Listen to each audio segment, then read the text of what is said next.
We've been taught that stress is always the enemy. People with strong purpose usually view stress as a challenge, a positive challenge that actually makes us grow. And in fact, when you retire, very often all of those challenges go away, right? If you cannot repurpose your life and bring in new challenges, you're roughly twice as likely to develop dementia over the next 7 years.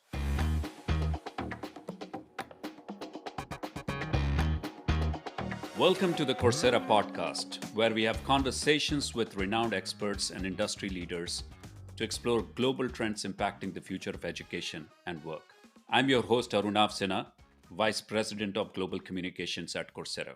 Today's episode is all about the power of purpose and resilience, two themes that are more relevant than ever in our both personal and professional lives. Whether you're navigating career changes, facing workforce disruptions, or looking to build a healthier, more balanced life, purpose can be a key driver of success and well being. Our guest today is Dr. Vic Strecher, a professor at the University of Michigan School of Public Health and the founder of Kumanu, a company focused on building purposeful cultures in organizations. Dr. Strecher is a pioneer in behavioral science, exploring how purpose affects everything from leadership and decision making to personal health and longevity. His groundbreaking research shows that having a clear sense of purpose can boost mental, emotional, and physical well being. He's a star instructor with a global fan following. Welcome, Vic. I'm delighted to have you on the podcast. Well, thank you so much, Arunav. I really appreciate it. I love what Coursera has been doing. Yeah, I'm honored to be on this. Absolutely. Let's dive in. You've had such an interesting journey in behavioral science, especially focusing on purpose and well being. I'm curious, what got you started? What interested you about this? Maybe I'll go back 40 years and I don't want to, stretch this out too much, but it is worth mentioning my background is actually in math and science as an undergraduate. And I had taken only one psychology course and I didn't particularly care for it, to be honest, too. I thought there's no science in this.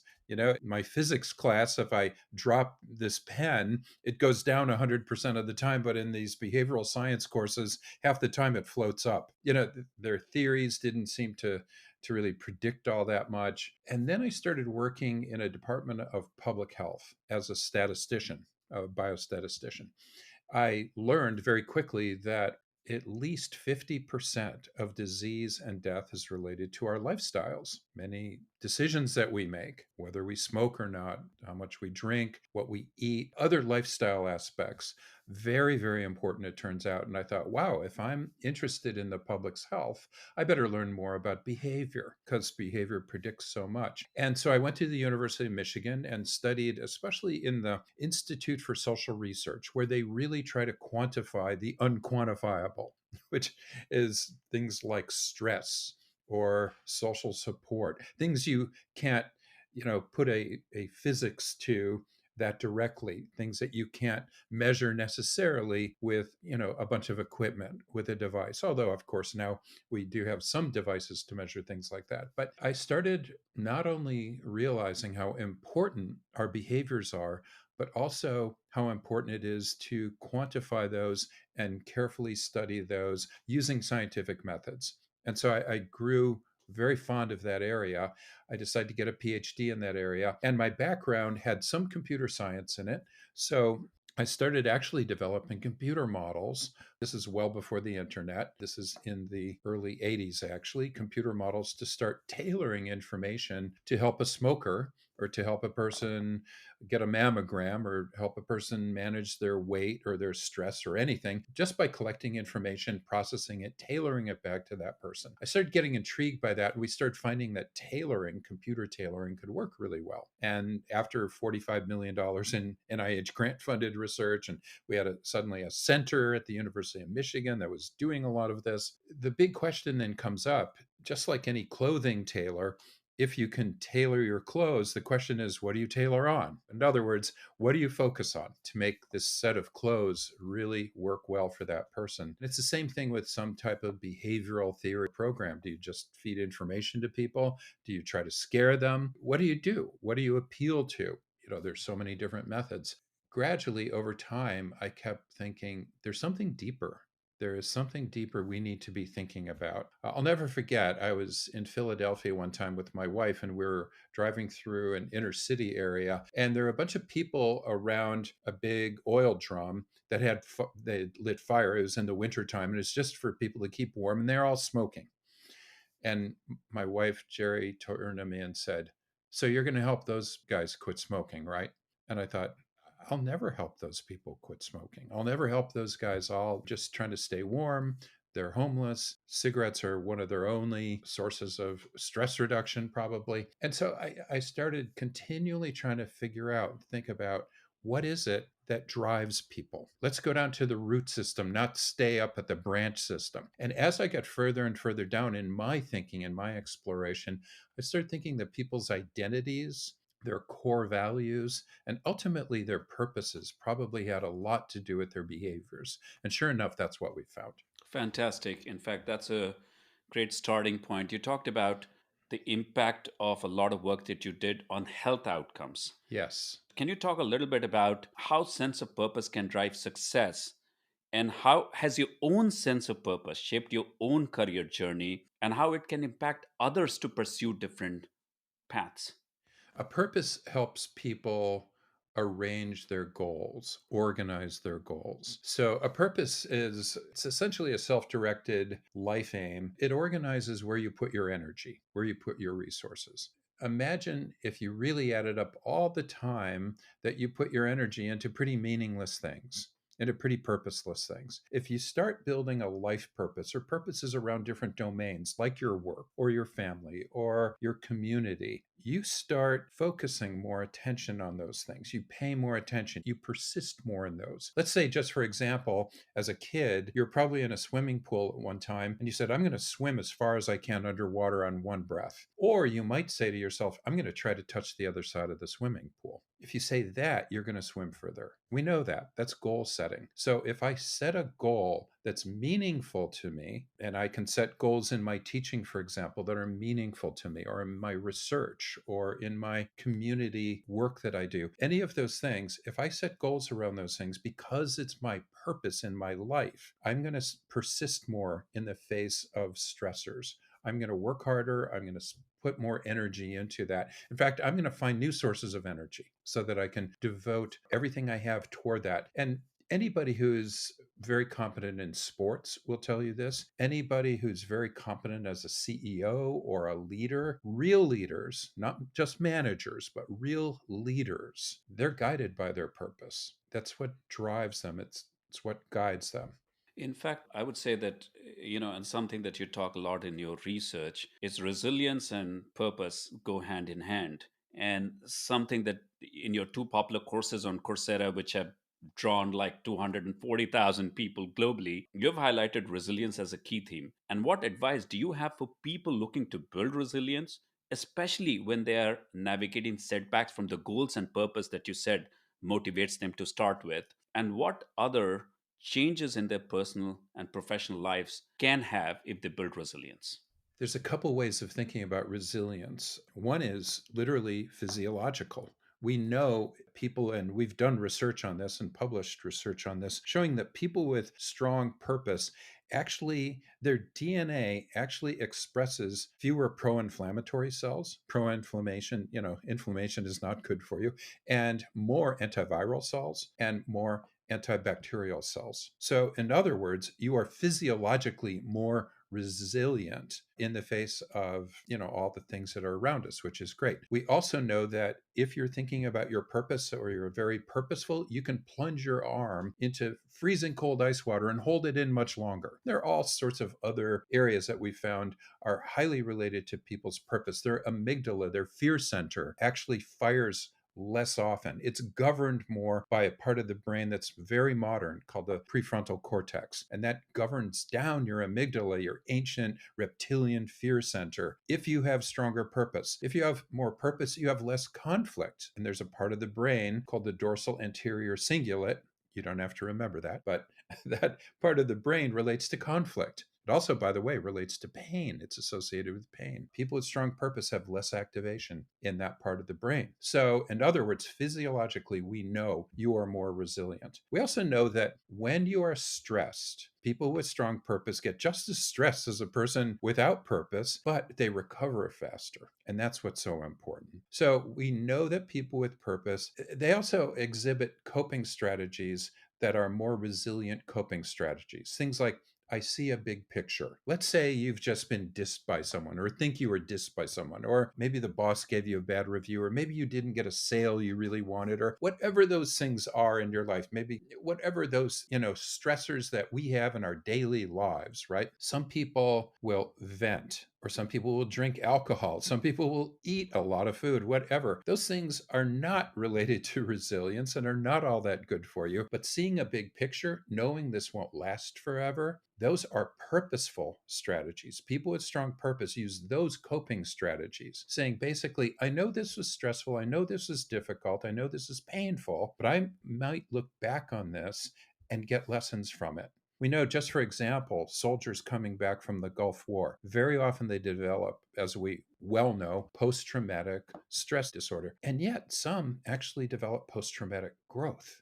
How do you develop post traumatic growth from being in a war or going through a tsunami or an earthquake or loss of a loved one or illness? Those people find purpose in what happened. And as a result, they can actually grow and flourish. I was aware of building resilience and purpose have some sort of a mental impact on well being, but I didn't know it has a physiological level. You practically reprogramming your response system to external stimuli, isn't it? There's one study where they looked at eye blinks. If I flash something at you real fast, you'll blink your eyes. But if you have a stronger purpose, those people have less eye blink in situations like that. In other words, our physiology is really, I think it's centered around having a purpose in a way. And I'm going to get a little maybe philosophic here, I suppose. The second law of thermodynamics is entropy.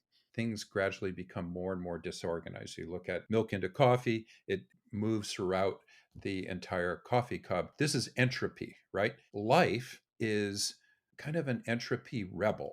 Even down to the amoebic level, you're rebelling against entropy. We are machines that rebel against entropy and somehow reverse it. And even physicists and biologists have not figured this out yet. How did life start in a way that could reverse entropic, the second law of thermodynamics? That's a really hard thing to comprehend. But one might say that at all levels of life, they have purpose. There is some type of purpose that creates this reversal of entropy. And at a human level, we have purposes that are social purposes. We have psychological, we have personal purposes in our lives. And all of those things help us organize our machine that we have called our human body. And that machine continues to reverse this entropic, this second law of thermodynamics. Wow, this is igniting me at different levels as you talk through it. I want to talk about it, what it means for professional success these days, a little bit. And it's kind of easy to lose sight of personal fulfillment that you talked a little bit about because professional goals can sometimes lead to burnout as well. How can people set goals that really align with their values and help them find balance instead of just trying to chase them and what's expected of them? Great question. First of all, we've been taught that stress is always the enemy. And when we work really hard, we have a lot of stress and we view that as being debilitating. People with strong purpose usually view stress as a challenge. And if you view it as a challenge, and there's great research done at Stanford University and a number of other places showing that we can change that mindset into thinking about stressors as a challenge, a positive challenge that actually makes us grow. People with strong purpose view stress as challenge. And in fact, when you retire, very often all of those challenges go away, right? If you cannot repurpose your life and bring in new challenges, in your life at retirement, there are now 8 studies of this. You're roughly twice as likely to develop dementia over the next 7 years, dementia or Alzheimer's disease. It's because your brain just stops really functioning as well as it should. And there's physiological research being done on that. There's neuroscience research being done on that. That's really enlightening. I think that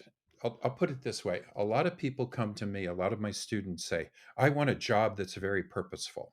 I say, wrong statement. I think you need to find purpose in your job. You might be familiar with Mike Rowe. He's, I think, on the Discovery Channel or something. He's got this wonderful series called Dirty Jobs. And he goes to people who have the worst jobs in the world, you would think. And he interviews them. And so often these people have great purpose. They find purpose in their work, no matter what the job is. So often we work really hard to be doctors or do something that we think will be very purposeful. I'm telling you, I can help a person find purpose in nearly any job. And that's that's a change, a shift in mindset. I'm going to go into my work. I'm going to discover the purpose in this work, and I'm going to become purposeful through that work. And by the way, you've brought up work a number of times. There couldn't be anything more important in many of our lives because this is where we spend most of our waking hours, right? So, and sometimes our sleeping hours. So, having a purpose in our work can be very helpful. We also know that people who feel great purpose in their work, and we literally have a survey now of over 10,000 people around the country over the last 3 years, we continually ask workers,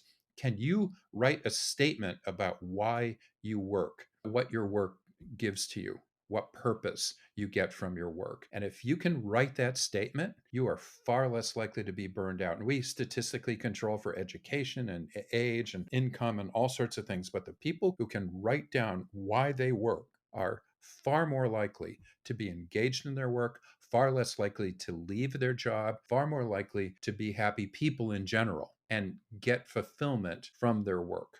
So I have two very important questions coming out of that. The first one is a little more philosophical. The entire Western philosophy is based on this idea of individualism. You pursue what you're passionate about, you find your career and job opportunity, etc., things that you really care about. It seems like that you can find passion and purpose in what you do and life choices instead of trying to proactively program everything around you, because life does not work like that. That's right. How will you reconcile two tenets? Well, first of all, I think that purpose, you can have purpose in your organization. You can have purpose in your team. I work a lot with organizations, and the strongest unit of analysis within a large organization, in my mind anyway, is the team. And there are many teams within large companies. If that team were to get together and say, what is our purpose as a team, and put it on the wall, make a poster of it, and then people might even say, I am here in my job to do this. This is my purpose at work. That group, I think, will be not only more productive, but happier. I think they'll be more engaged, more interested in working. Just think about a football team, for example. And in some countries who are listening to this, that might be soccer. I don't care. Whatever it is, let's say that half the team didn't know which direction they were going, and half the team would just as soon be rooting for the other team. I mean, that's how the US workforce is, and most workforces around the world. They don't care where they're working. They don't know what direction the overall organization is going. But when you bring it down to a smaller team, you can do that. And a good manager becomes a leader when they want to encourage their team to develop a purpose, and hopefully a purpose that transcends themselves, that transcends revenue. In fact, there's a wonderful research study called Firms of Endearment, where a group of business school professors followed a large number of companies over, I believe, 15 years. And they found that the companies who had stronger purpose, a strong overall purpose, ended up making far more money. If the purpose is just to make money, they don't make as much money. If the purpose is transcending money, they end up doing better. If I'm making pizzas, for example, and all I want to do is make money, I'm not going to make as much money as if I really want to make the coolest pizzas that are going to help feed lots of people. And I get into that idea of feeding people. I hope that's making sense. It is. And in fact, it is one notion that I can totally relate to working at Coursera for a very long time is Oh, yeah. the purpose that drives the company. It is how two founders conceived the company, and we continue to follow that every day. I can't tell you how much I admire Coursera for exactly that. You could tell that the founders had that purpose in mind because they were so successful. Lots of universities tried to do what Coursera is doing now. They started maybe 15 years ago saying, oh, we can probably at University X start teaching everybody around the world. And then other administrators said, well, how are we going to make money doing that? It was more about the money, it turned out, but not about really educating people. And some educators were very frustrated by that. I am one of those. Then you have Coursera, who works with multiple universities and says, let's bring in good professors, good courses, relevant courses, and reach the world with these courses. And suddenly you are as successful as you are. I admire Coursera for that transcending purpose. And as a result, you've done extremely well as an organization. And when I work with people within Coursera, I see that you do have that fire inside you, that light inside you. I see it in your actions. I see it in how hard you all work, how dedicated you are, because you have this purpose. You want to educate the world. And you do it in a way that doesn't require you to go to some 4-year camp, essentially, and spend a lot of money that's only relevant to very privileged people. Yeah, and it gives us an incredible opportunity to work with people like you who are making a big difference. Well, thank you. So talk about that. The fact is that the world is changing so fast, and there is one enduring theme that we can take for granted, that it will continue to, that the pace of change will continue to be accelerating. How would you put resilience and purpose and into that context, and how can people make sound decisions, especially when faced with disruptions like AI, for example? How can they make better decisions? Well, first of all, Jean Paul Sartre, who is one of the most famous existential philosophers, once said in the early 20th century, we now know everything, meaning, we have enough science, we know all about physics and everything else, except how to live. And we still don't know how to live. We still haven't figured that out. I would argue that throughout the history of mankind and throughout the future, we'll still be trying to figure out how to live our lives, what our identities need to be. And I think increasingly that we can use technology to help people work on that themselves, because this is something that you do have to look inside yourself. You do really have to ask yourself, who am I? What is my identity? Am I a giver? Am I hedonic and, pleasure seeker? Am I an adventurer? Am I an activist? Am I a traditionalist? Who am I? And what are my strengths? Those are the things that we all need to turn within ourselves and say, is this who I want to be? Are these the strengths that I want? Are these the strengths that I need to be purposeful? What is my purpose? What is my direction? And from that, you start organizing your goals, also understanding over time you're going to change those things. People may need help doing that. And now with Coursera, we have, this course that I developed called Finding Purpose and Meaning, how living for what matters most changes everything. And with that course now, we're incorporating this new Socratic AI coach. Thanks to Coursera software engineers, I've been having a blast working with these people in putting in what are called plugins that start really adding a third dimension to my teaching. I think about teaching kind of being on a big blackboard or, a screen or something, and you're teaching in this two-dimensional modality, which is fine. And if I have a class of 10 people or 20 people and somebody asks a question or has a problem or issue, I can reach right out to them and talk to them and interact with them. Well, when you have 250,000 people, you can't do that. Now, with this Coursera AI coach, you're actually able to reach out and interact with them in a Socratic method. And so I've really been enjoying the reprogramming of my course to add this third dimension, to be able to reach out to people and really interact with them. And when I've now shown it to people, this early prototype that I've been working on with you guys, it stuns people. They just, I can't believe that you can do that. And they get a lot out of it. So I'm really looking forward to the impact that we can make by a new way of moving electrons around. Isn't that amazing? And we'll continue to do this. Imagine a future where this is connected more to biorhythms that we have, or connected more devices that we have, maybe implants, maybe even brain implants down the road. There will be certainly more and more things that are exciting that help us become better researchers of ourselves. And that's what I'm talking about. How do we be a better researcher of ourselves, looking inside ourselves? Right. In fact, it's kind of poetic. And we were honored to have you on Coursera Connect demoing some of the things that you talked about. But it's poetic in many sense that here is AI, which everybody thought will essentially either automate things, will disrupt people, disillusion Sure, people, take power away from sure. human beings, all of that. And on one side, you are incorporating that to help people find more purpose. How, what's your message to educators and how they can reconcile this dilemma? Yeah, it's a great question. And I can't pretend that I know everything about this, but being old as I am, we went through this computer revolution too, with PCs and, then with mobile technologies. And many of my colleagues were afraid of all of these technologies as they move forward. I'll never forget it. At the University of Michigan, I got my PhD, and I was the first person to use a word processing system on our mainframe computer to type my dissertation. Normally, it would cost $500, even way back, in 1983 when I was doing my dissertation. It cost $500 for a typist to type your dissertation. And then they had these people who would study, make sure the margins were perfect. And if you were off, then you'd have to pay another $500 to have this done. Well, I did it all on a word processor and it came out perfectly. In fact, it was a little long. And then the people said, oh, no,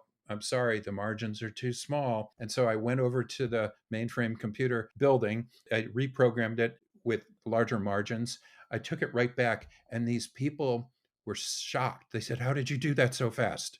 I said, well, I use a computer to do it. And you could tell they knew their jobs were not going to be long lived. In other words, I think people have been afraid of technology for every nuance, every time something new comes out. I encourage my students to use AI. I encourage them to use ChatGPT or any other kind of programming, but I'm going to expect a higher level of quality. If they're building slides, I want them to use graphic AI programs because you can make unbelievably gorgeous slides that really reflect what you're trying to say better. So I'm going to expect that now. My expectations are higher. Just as when word processing came out and you could use a spell checker, now I demand good spelling. This all makes sense. So I think embracing AI and figuring out what we can do with it, how we can make ourselves better communicators, better professionals, how we can reach more people by moving electrons around. Again, do we need a typist?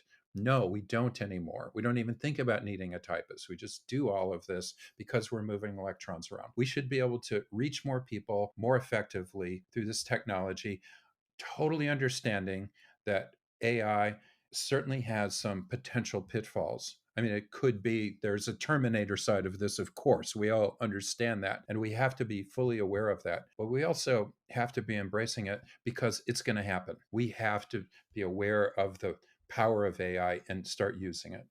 Absolutely. Well, that's a great point on which we are moving towards the end of the podcast. But to close out, I wanted you to touch on something that caught my eye when I was reviewing your work. And your research shows, and you alluded to this a little bit, that how purpose can impact health, even reduce risk of diseases like Alzheimer's. Yes. What are some practical steps people can take to build a purpose driven mindset and benefit their long term health? Great question. One of the things you might do right away is just turn on your smartphone and look at what's on that first picture, that wallpaper. What's on there? Is it your family, a member of your family? Is it your dog? Is it your cat? Is it a work of nature? Is it a work of art? Is it saying whatever it is? That may start telling you what matters a lot in your life. Moving into that mindset, you might start writing down what matters most to me. What are the things that I value the most? Who relies on me? Maybe my cat relies on me. Maybe I'm a 75-year-old person or 80-year-old person, and all I have is a cat. I don't have a family. I don't know any of the neighbors. And suddenly my cat died. I may need a new cat. I mean, I need somebody who relies on me or something that relies on me. How do I want to be remembered? I have this headstone test that I give to my students. And at first they'll go, oh no, a cat's died. I want to write. Yeah, here's your headstone. Write down your name. You just died today. What would you want people to remember you by? And, when you talk to Buddhist monks and ask them about their meditation. I'm a meditator, and I'll never forget I was riding up a chairlift to do a talk with a Buddhist monk, a well-known Buddhist monk from MIT, and he's in his saffron robes, and I'm my T-shirt that says "Don't fear the Reaper," and we're going up this chairlift, and I'm like, I meditate, kind of like I have a truck, like this 5-year-old, He's going, oh, that's very nice. So, do you meditate? And he goes, yes, I do. And I said, I meditate twice a day for about 20 minutes. And he goes, it's nice. When do you meditate? And how do you meditate? Well, I meditate for a few hours in the morning. How early? Oh, around 4 in the morning. And I said, do you have a mantra? Because like my truck goes fast. And he said, well, I actually meditate on different themes. That this morning I was meditating on my own death and my own decomposition. And that's a really interesting thing to be thinking about. And I believe that if you think about your death, if you think about what you'd want people to say at your memorial service, if you think about what you'd want on your headstone carved into that, what is the legacy you want to leave? Jonas Salk, who developed the polio vaccine, once said, we should be good ancestors. How do we become a good ancestor? Those are the sorts of things that I use to prompt this idea of a purpose. What matters most to you? What do you value? What kind of legacy do you want to leave? Who relies on you? What causes do you care about? Those are the things I might start building a purpose around. And I can do that around different domains: my family, my personal self, my work, my community. Which of those things matter a lot to you? Of those things, maybe you can build a purpose around that. And for example, even with your family, if you go home tonight and you're with your family, maybe at dinner, maybe you don't even have dinner with your family, even though you have a family or they're all over. But hopefully, luckily, you might have a dinner table where you're all there. You might ask the family, do we have a purpose as a family? And we might decide to have a transcending purpose. And maybe once a month, we're going to go out and work in a homeless shelter or feed people or do something that's transcending as a family.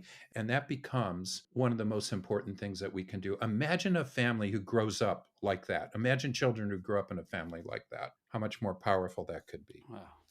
That's incredibly profound. I'm going to do that exercise for sure, Vic, and hope our audience will do the same with themselves and their families. But thank you so much for sharing your insights on the power of purpose and resilience. It's clear that the purpose isn't just nice to have, it's essential for our mental, emotional, and physical health being. To our listeners, we hope this conversation inspires you to reflect on your own purpose and how it can guide your decisions and actions. Remember, small steps towards living with intention can make a big impact. If you enjoyed this episode of the Coursera podcast, please rate, review, and share. Until next time, I'm Arunav Sinha. Thank you for tuning in.